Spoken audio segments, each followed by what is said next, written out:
إنما أموالكم ولا أولادكم فتنة والله عنده أجر عظيم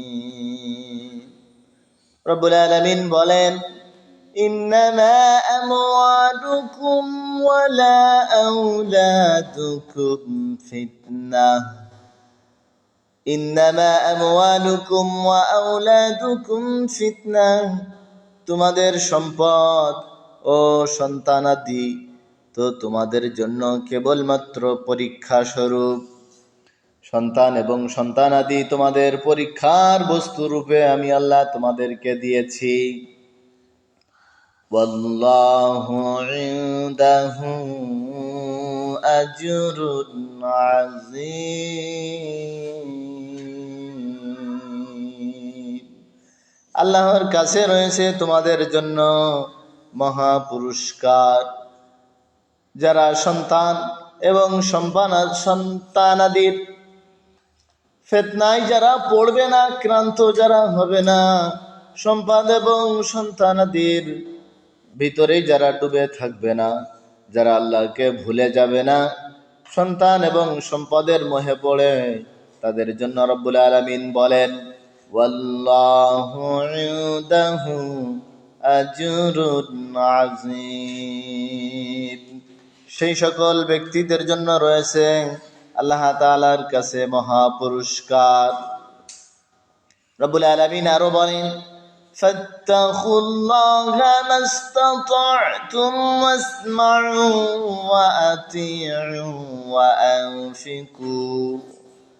ওয়া আনফিকু খায়রাল লিআনফুসিকুম ومن يوق شح نفسه فأولئك هم المفلحون রব্বুল আলামিন বলেন ফাত্তাকুল্লাহা মাসতাতা'তুম ওয়াসমা'উ, তোমরা আল্লাহকে যথাসাধ্য ভয় করো, তার আদেশ শোনো। ওয়াতিউল্লাহ وأطيعوا وأنفقوا خيرا لأنفسكم وأطيعوا তার আনুগত্য করো وأنفقوا خيرا لأنفسكم আপন অর্থ থেকে ব্যয় করো, আল্লাহর রাস্তায় ব্যয় করো নিজের সম্পদ থেকে। ومن يوق شح نفسه فأولئك هم المفلحون।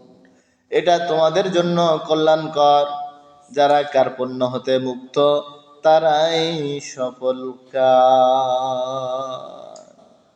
রব্বুল আলামিন বলেন ومن يوق شح نفسه فأولئك هم المفلحون। এটা তোমাদের জন্য কল্যাণকর, যারা কার্পণ্য কৃপণতা হতে মুক্ত। ফাউলাইকা হুমুল মুফলিহুন, আর তারাই সফল কাম হবে। সম্মানিত দিনী ভাই ও বোনেরা, রব্বুল আলামিন বলেন সন্তানাদি ধন সম্পদ তোমাদের পরীক্ষার বস্তু, দুনিয়ার ফিতনা মাত্র, সাময়িক সময়ের আমানতদার তোমরা। এটা যেন তোমাদেরকে আল্লাহ তাআলা আমি আল্লাহ আমাকে যেন ভুলে না যাও এই সন্তানাদি পেয়ে, তাহলেই তোমাদের জন্য রয়েছে আল্লাহু ইনদাহু আজরুন আযীম, আমি রব আমার কাছে মহা পুরস্কার। আল্লাহ তাআলা বলেন ফাত্তাকুল্লাহা মাসতাতা'তুম, তোমরা আমি আল্লাহ আমাকে যথাসাধ্য ভয় করো, ওয়াসমা'উ এবং আমার আদেশ শোনো, ওয়াতি'উ আমার আনুগত্য করো, ওয়া আনফিকু খায়রাল লিআনফুসিকুম আর আমি যে তোমাকে সম্পদ দিয়েছি এই সম্পদ থেকে আমার রাস্তায় ব্যয় করো, খরচ করো। ওয়া মান ইউকা শুহা নাফসিহি, এটা তোমাদের জন্য কল্যাণকর, এটাই তোমাদের জন্য উত্তম, যদি তোমরা কার্পণ্য হতে কৃপণতা হতে মুক্ত হতে পারো। রব্বুল আলামিন বলেন যারা কার্পণ্য করবে না, আমার পথে সম্পদ ব্যয় করবে, ফাউলাইকা হুমুল মুফলিহুন, এই সকল ব্যক্তিরাই সফল কাম, যারা আমার রাস্তায় সম্পদ ব্যয় করে, কৃপণতা করে না।